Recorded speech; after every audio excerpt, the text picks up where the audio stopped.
Humility, Part 3. James 4:10 says, "Humble yourselves before the Lord, and He will lift you up." Context about this verse, yung letter na to ay very straightforward kung paano mamuhay.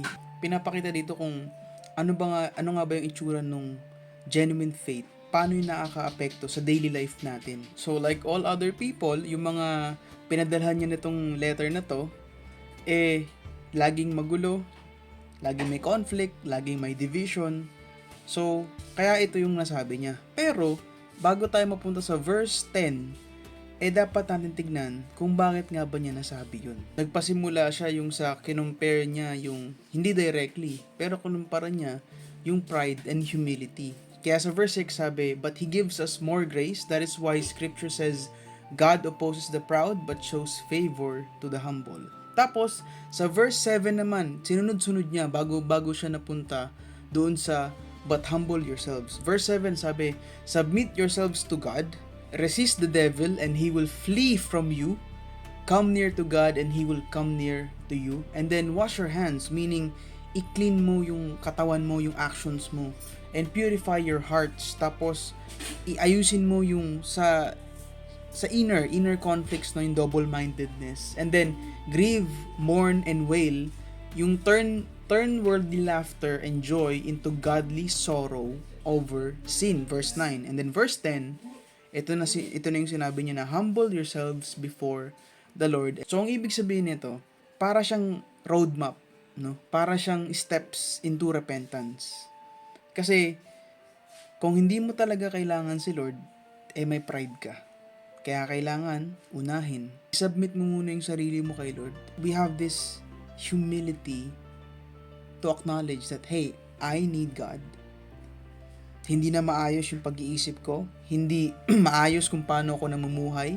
Yung mga actions ko, punong-puno na siya ng puro kasalanan, puro selfish desires, puro selfish motives. Kasi yung context talaga nito, chapter 4, ine-expose nito kung paano yung worldly desire tsaka pride nagko-cause siya ng division sa community natin. And the solution is not self-effort but returning to God in humility. That's why our personal question for this video is, saang aspeto ng buhay mo yung parang gusto mong itaas, i-elevate yung sarili mo? May it be sa status, recognition, achievements, and then ano naman yung itsura nun kapag yung gusto mong bagay na yun, isasubmit mo siya kay Lord.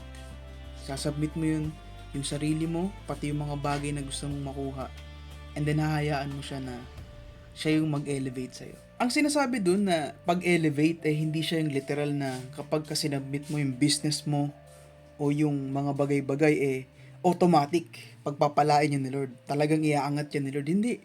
Ano bang mas importante? Yung panglabas, yung mga achievements natin, yung recognition, o yung pangloob? Sabi nga, "What does it profit a man if he gains the world but he loses his soul?"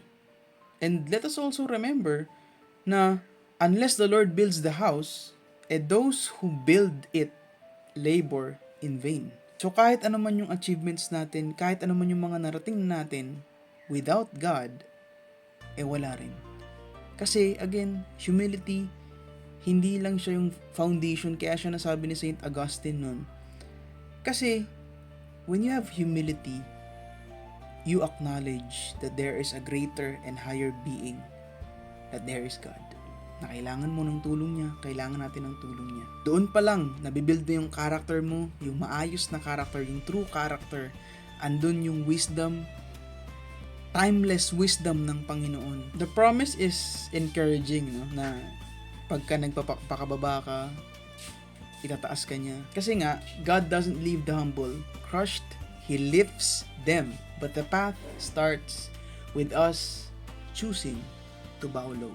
Ang hirap ibaba ng sarili, especially if ang dami na nating entitlements sa buhay, ang dami ng mga achievements. Ang hirap humarap kay Lord na dala-dala yung mga bagay na yun.